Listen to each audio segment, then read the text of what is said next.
I once knew a nigga whose real name was William. His primary concern was making $1 million, being the illest hustler that the world ever seen. He used to fuck movie stars and sniff coke in his dreams. A corrupted young mind at the age of 13. Nigga never had a father and his mom was a fiend. She put the pipe down, but for every year she was sober, her son's heart simultaneously grew colder. He started hanging out, selling bags in the projects, checking the young chicks looking for hit and run prospects. He was fascinated by material objects, but he understood money never bought respect. He built a reputation cause he could hustle and steal, but got locked once and didn't hesitate to squeal. So criminals he chilled with didn't think he was real. You see, me and niggas like this have never been equal. I don't project my insecurities on other people. He fiended for props like addicts with pipes and needles, and so he felt he had to prove to everyone he was evil. A feeble-minded young man with infinite potential, the product of a ghetto-bred capitalistic mental. Coincidentally dropped out of school to sell weed, dancing with the devil, smoked until his eyes would bleed. But he was sick of selling trees and gave in to his greed.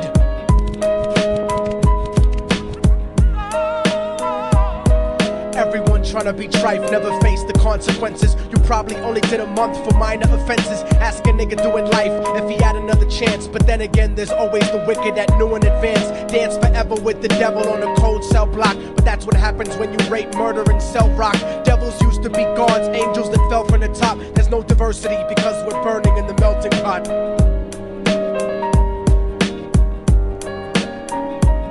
So Billy started robbing niggas, anything he could do to get his respect back in the eyes of his crew. Starting fights over little shit up on the block. Stepped up to selling mothers and brothers the crack rock. Working overtime, making money for the crack spot. Hit the jackpot and wanted to move up to cocaine, fulfilling the Scarface fantasy stuck in his brain. Tired of the block niggas treating him the same.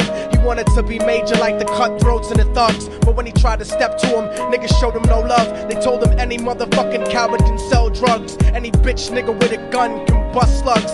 Any nigga with a red shirt can front like a blood.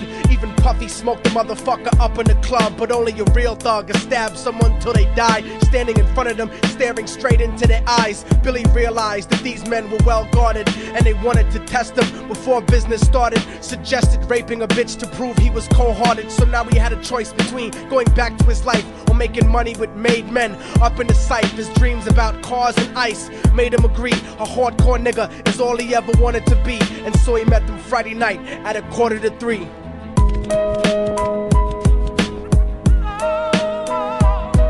Everyone tryna be trife, never face the consequences. You probably only did a month for minor offenses. Ask a nigga doing life if he had another chance. But then again, there's always the wicked that knew in advance. Dance forever with the devil on a cold cell block. But that's what happens when you rape, murder, and sell rock. Devils used to be gods, angels that fell from the top. There's no diversity because we're burning in the melting pot.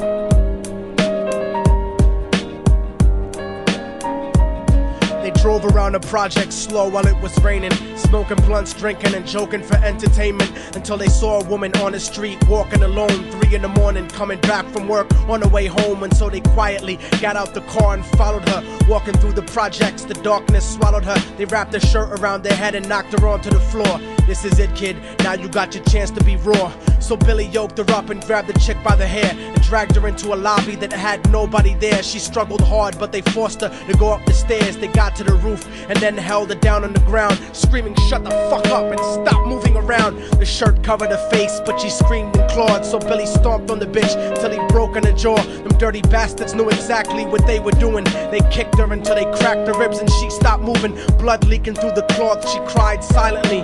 And then they all proceeded to rape her violently. Billy was made to go first, but each of them took a turn, ripping her up and choking her until her throat burned. Her broken jaw mumbled for God, but they weren't concerned. When they were done and she was lying bloody, broken and bruised, one of them niggas pulled out a brand new 22. They told him that she was a witness for what she'd gone through, and if he killed her, he was guaranteed a spot in the crew. He thought about it for a minute, she was practically dead, and so he leaned over and put the gun right to her head. I'm falling and I can't turn back.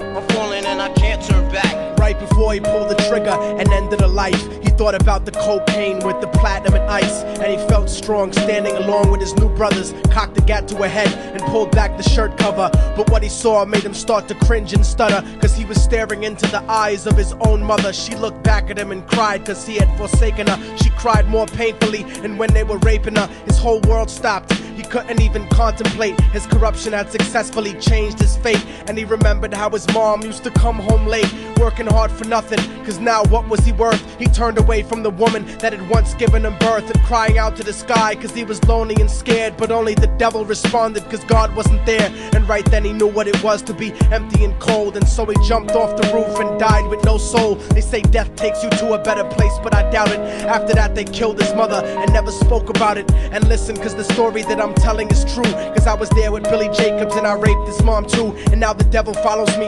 everywhere that I go. In fact, I'm sure he's standing among one of you at my shows, in every street cipher listening to Little Thug's flow. He could be standing right next to you and you wouldn't know. The devil grows inside the hearts of the selfish and wicked. White, brown, yellow, and black color is not restricted. You have a self-destructive destiny when you're inflicted, and you'll be one of God's children that fell from the top. There's no diversity because we're burning in the melting pot. So when the devil wants to dance with you, you better say never, because a dance with the devil might last you forever.